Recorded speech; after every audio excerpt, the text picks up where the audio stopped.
My name is J.C. Shakespeare.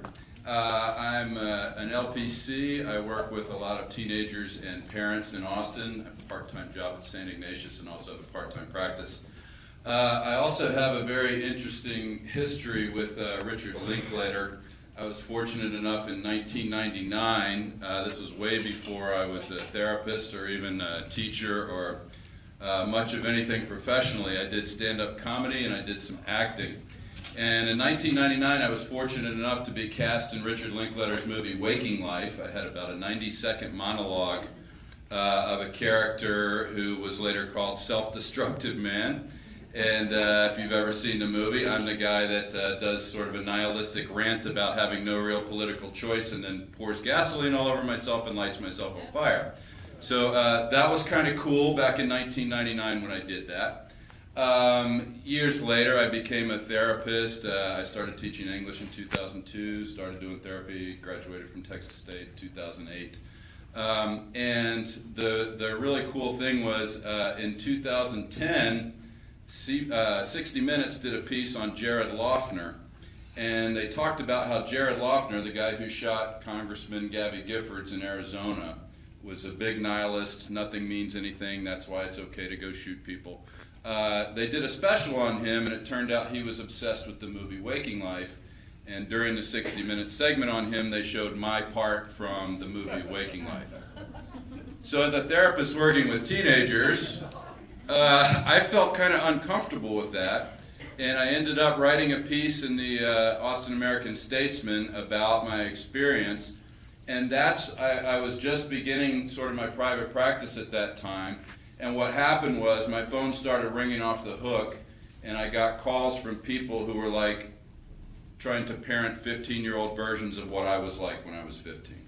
So it was this amazing experience that all happened from this brief moment that I shared with Rick Linklater, and that really has impacted my life in a huge way.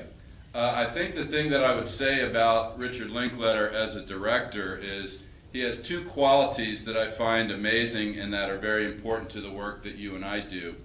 The first is curiosity.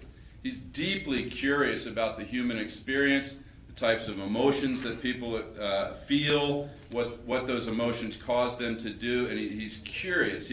When he and I were preparing for the role in Waking Life, we had a series of conversations, and they were just sort of these philosophical, really interesting conversations. He really wanted to know what I thought about. And you can sort of see that in the picture. So curiosity is a great quality to have, and it really comes through. The other, I find him to be very empathetic. I thought that he just did a great job. And the thing I came up with today is he doesn't preach or pass judgment in his films. He sort of reveals what's there. And I thought that was amazing. He had people who loved guns and religion and all that Texas stuff, and he did it in a way that made you show that why those were sort of deep emotional values to those people. And I found that to be very respectful.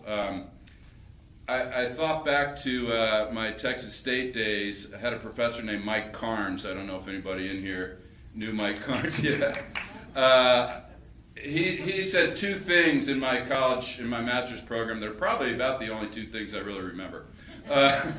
He said he gave a parenting presentation one time, and someone asked him at the end of 90 minutes after he had doled out an hour and a half of advice, somebody said, listen, if we need to take one thing away from today, what would it be?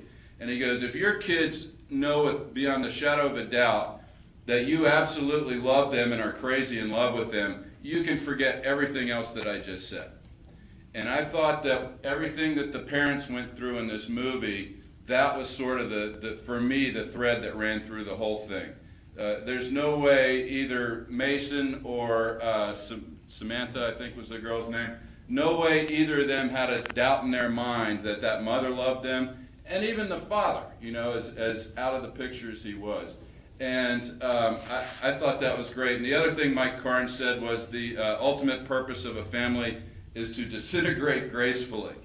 And I thought we saw kind of a nice picture of that as well. So those were some of sort of the general observations that I had on the movie. This was the second time I've seen it, and it really is just a very rich tapestry of the changing life cycle of the family over generations.